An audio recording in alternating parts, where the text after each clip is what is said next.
Chers auditeurs de EDTV, bonjour, bonsoir. Nous sommes très heureux en tout cas de vous présenter tout à l'heure une interview très intéressante réalisée avec notre correspondant du Kivu. Donc nous aurons monsieur Pascal, le correspondant de EDTV Kivu, qui sera au micro de Riche Tempête, et je vous invite en tout cas de pouvoir suivre attentivement cette interview qui est assez particulière, et à la fin on va se retrouver. Merci. La voix de la diaspora congolaise, Radio EDTV.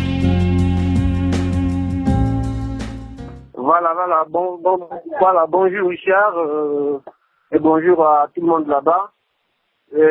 Voilà ce qu'il faut un peu synthétiser de la situation sécuritaire au pays, en République démocratique du Congo justement. Vous savez que c'est là où nous sommes. La situation sécuritaire au pays demeure toujours très volatile, il n'y a pas d'accalmie, c'est ce qu'il faut bien dire. Elle demeure toujours par l'activité, la présence depuis des quarantaines de rébellions actives sur la surface du territoire national. Il faut bien dire que personne n'oublie l'actualité saillante du moment, les carnages de plus de 100 personnes exécutées, et nous sommes en train de vivre des débandades. Voilà, qui a commis ça? Le sort est jeté au rebelle ougandais ADF. Voilà, on s'est dit que c'est Moussa Nyamwisi qui aurait peut-être commis cela.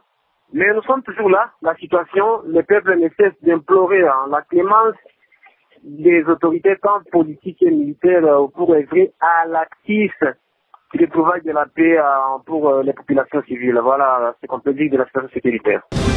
Voilà, vous savez, avec la MONUSCO, les jeux restent les mêmes. C'est parti de l'expiration des mandats pour un autre. L'expiration aussi est de prérogatives pour d'autres prérogatives. La MONUSCO, partant de la résolution 2098, il y a 6 mois que cette résolution a été tenue au Conseil de sécurité des Nations Unies. La MONUSCO, sur la place, ne cesse d'appuyer les forces armées de la République démocratique du Congo dans l'optique de retrouvailles de la paix. Il faudra aussi reconnaître que la MONUSCO a en tout cas joué un rôle très capital aux côtés des FARDC lors de la chute du M23. La MONUSCO a apporté sa pierre pour cette réussite, et notamment aussi au début avec les opérations Sukola 1 contre les rebelles ougandais ADF qui s'intéressaient dans la partie nord de la province du Nord Kivu. Mais voilà, après la mort du commandant des opérations Sukola 1, notamment le général-major lycée Bauma Bamba, il s'est observé une interruption comme un suspense dans ces opérations. Mais voilà, la MONUSCO, il faut bien le dire, il y a là une semaine, et le patron de la MONUSCO, Martin Kobler, a bien déclaré, a bien affirmé la réitération de l'engagement de la MONUSCO aux côtés des FARDC pour mettre hors d'état de nuire toutes les forces négatives, commençant d'abord par les rebelles ougandais ADF, et ensuite s'en suivant avec les opérations Sukola 2 pour mettre hors d'état de nuire les forces négatives telles les FDLR et les autres milices Tcheka et Jean-Luc Carayoy. Oui, Pascal, il y a 3 semaines, on nous parlait ici de kidnapping ou d'enlèvement de 40 femmes, 40 mamans congolaises du côté des provinces orientales. Est-ce que si vous avez des informations sur ces sujets, pouvez-vous nous en dire un peu par rapport à ça? Voilà, Richard, ce qu'il faut dire de cela, il faut être clair dans ce genre de sujet. Vous savez que la MONUSCO paraît plus informée que le gouvernement congolais. Notamment, cette question a été soulevée le mercredi passé lors du point de presse hebdomadaire de la MONUSCO. La MONUSCO, en tout cas, a fait voir son ignorance quant à cette information. Ce n'est pas seulement ce kidnapping de 40 femmes aussi. Il faudrait aussi parler aussi de l'arrivée de plus de 600 Ougandais sur les sols congolais, d'après des sources de la société civile. Mais la MONUSCO affirme son ignorance, on ne sait rien. Pourquoi pas aussi le gouvernement congolais qui se dit toujours on ne sait rien, on va vérifier. Mais voilà, donc il faut dire que ces 40 femmes, la société civile de la province orientale a confirmé l'information, mais des sources officielles, gouvernementales et onusiennes en tout cas, ne nous a encore pas livré une quelconque information en tant que presse pour en parler, c'est ça. Malgré que toutes les chaînes des radios internationales parlent de ces sujets, la MONUSCO ignore et le gouvernement congolais aussi ignore cela. La MONUSCO a toujours eu ces réserves de se prononcer sur une question avant le gouvernement congolais. Vous êtes d'accord avec moi que lorsqu'il y a eu aussi des militaires burundais, si les sols du territoire congolais, dans le territoire des Fizi, hein, dans la province du Sud Kivu, il y a eu des sons de poche, la MONUSCO qui dit qu'ils sont là, le gouvernement qui dit qu'ils ne sont pas là, et la société civile qui dit aussi qu'ils sont là. Donc, il faut dire que le gouvernement ne reçoit ou bien ne sent aucune pression des médias internationaux, et pourquoi pas nous aussi qui en parlons dans nos revues, dans nos journaux et ça, dans nos blogs, mais le gouvernement, on ne sait en tout cas pas ce qui se passe derrière ces coopératives. Dans la communication politique en tant que journaliste, nous savons aussi le gouvernement parle de son ignorance, donc il y a certainement quelque chose derrière. Pascal, parlons un peu de la mécontentement qui a manifesté la population de Beni, notamment, à ce qui concerne tous ces massacres-là. Nous avons vu ici des images où la population était en train de brûler les drapeaux du parti majoritaire de la République démocratique du Congo, le PPRD. Et aujourd'hui, à l'heure où nous parlons avec vous, est-ce qu'il y a un peu la calmie où la population continue toujours à manifester son mécontentement?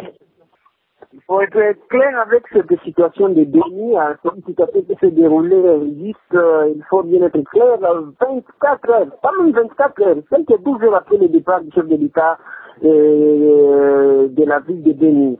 En fait, il y a eu des manifestations, vous savez qu'après aussi le départ du chef de l'État, il y a eu 7 personnes qui étaient massacrées, à machette et autres armes blanches dans les centres-villes de Béni. Il faut bien préciser, les centres-villes de Béni, voilà, c'est cela qui avait aussi évoqué le peuple de s'amener pris en main avec tous les insignes des partis politiques de la majorité présidentielle, et puis primordialement les PPRD, les autres partis s'en ont suivi, les MCR, DCFN, COPEDEC, tout ça. En tout cas, c'était une journée à la Burkinabé, ce qu'il faut dire aussi. Il y a eu même la population qui avait craché, martonné, le monument du président Joseph Kabila. Et on sait, la situation était maîtrisée, c'était dans les heures tardives de la journée, c'était 17 heures. Mais le calme aussi était revenu, juste 24 heures après, il y a eu Dakani signalé, l'autorité qui a appelé au calme, et il y a eu quelques décisions du maire de la ville de Béni, M. Nyoni, qui avait dit qu'après 18 heures, il n'y aura aucune circulation qui doit être observée sur les artères de la ville de Béni, et voilà, c'est le silence qui plane sur la ville de Béni. Mais la tension qui est perceptible et encore d'être revêtue, c'est l'affaire Moussa Nyamouchi, derrière les récents massacres dans les territoires de Béni. Vous devez savoir qu'après Dieu, sur les territoires de Béni et Lubero, c'est Moussa Nyamouchi qui est pris au 2e degré. Ça, il faut être clair. Moussa Nyamouchi, c'est un grand leader d'opinion. Oui. Hier, mercredi, lorsque le gouverneur de la province, Julien Palukuka, a fait offrir le luxe de cracher sur la personnalité de Moussa Nyamouchi, il y a cette révolte encore invisible qui se voit dans les chefs de la population du territoire de Béni et de Lubero, bien que ça ne se voit pas, mais on peut s'attendre déjà à cela. Moussa Nyamouchi qui est dit être libérateur de cette partie de la province, donc c'est ce que nous, donc c'est une révolte qui est perceptible d'être vécue dans les instituts aussi, et l'actualité en parle aussi, la naissance d'une rébellion patronnée par Moussa Nyamouchi, le président du RCDK, mais le gouverneur en fait a dénoncé. Mais actuellement, Moussa Nyamouchi ne se trouve pas sur le sol congolais. Pourquoi le nom de Moussa Nyamouchi revient sur ces dossiers?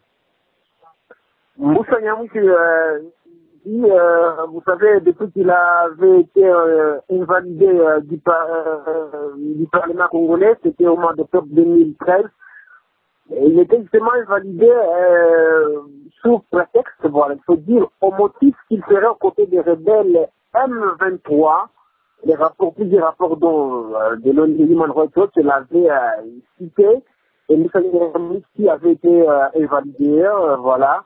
Et depuis 2013, Moussa vit en Afrique du Sud, notamment à Johannesburg, mais cette connotation Moussa Nyamwisi derrière les ADF Nanou, il faut aussi dire, d'après bien sûr les allégations du gouverneur de la province qui a tenu un point de presse hier devant nous, il s'est dit que Moussa Nyamwisi, partout il peut être aux États-Unis, en France, et partout, Moussa Nyamwisi est toujours vivant, il est comme Congolais. Cette présence, c'est comme si vous dites, Dieu est au ciel, mais nous continuons à aller louer. C'est ça, Moussa Nyamwisi est en Afrique du Sud, mais dire mal de Moussa Nyamwisi en territoire de...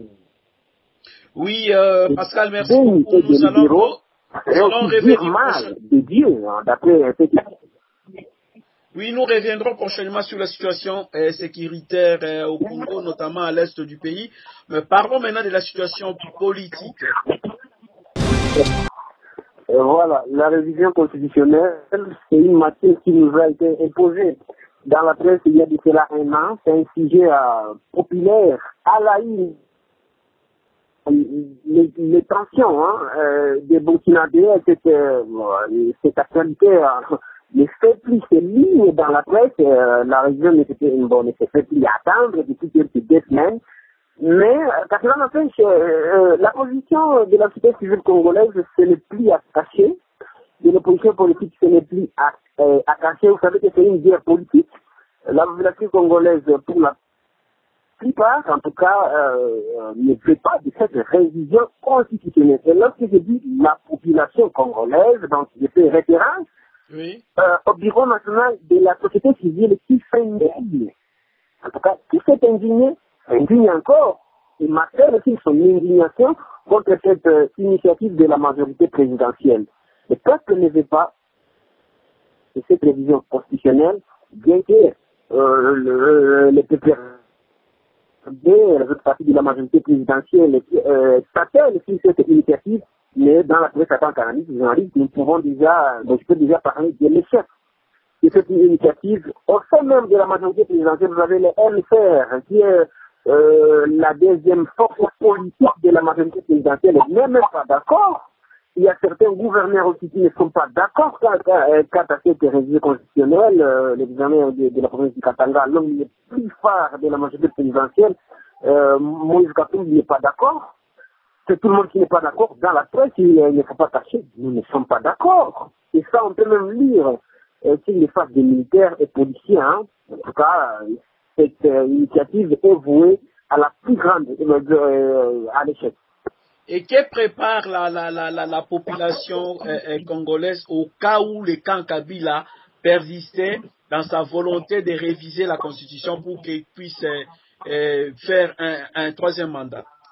Voilà, car il est difficile et peut-être impossible de décliner ce que peut préparer la population congolaise si Kabila se maintenait encore avec cette révision. Premièrement, puisque lorsque au Parlement on se dit que cette révision constitutionnelle, c'est le peuple qui doit avoir la dernière parole par le référendum. On se dit d'abord que ce référendum d'abord pourrait témoigner d'abord de l'échec de cette initiative. Et si une fois qu'on prenait, puisque nous sommes encore au Congo, si avec des fautes, cette révision parvenait à être adoptée, moi je m'imagine et je me dis que le peuple congolais pourrait agir plus que les Burkinabés. En tout cas, c'est ce qui se dit dans les rues en promenant nos micro-baladeurs et nos caméras, en tout cas sur le terrain.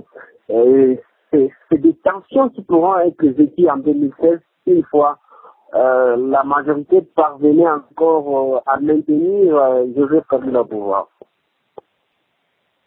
Merci Pascal. Qu'est-ce que vous pouvez dire en conclusion aux nombreux auditeurs et auditrices qui vous suivent en ces moments? Un mot de la fin. Voilà ma conclusion quant à la modernisation, la situation sécuritaire et tout ça. Nous constatons qu'il y a un laisser-aller dans les chefs politique de la République démocratique du Congo. Les analyses de la population sont nettes. Les autorités politico-administratives n'aménagent aucun effort pour mettre fin aux barbaries qui persistent dans le pays. Et nous constatons et nous lisons qu'il y a une crise de leaders au sein de la classe politique congolaise. Le peuple a besoin d'un dirigeant soucieux de l'amélioration des conditions sécuritaires dans le pays. Le peuple a besoin d'une armée forte et républicaine, pas une armée infiltrée.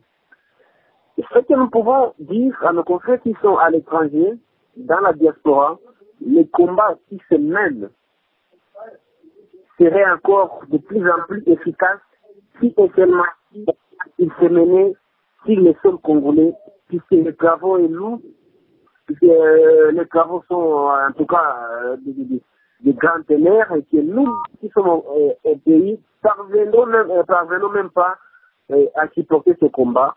Les apports de la communauté diasporale de la RDC pourraient être utiles, nécessaires et capitales pour mener ces combats.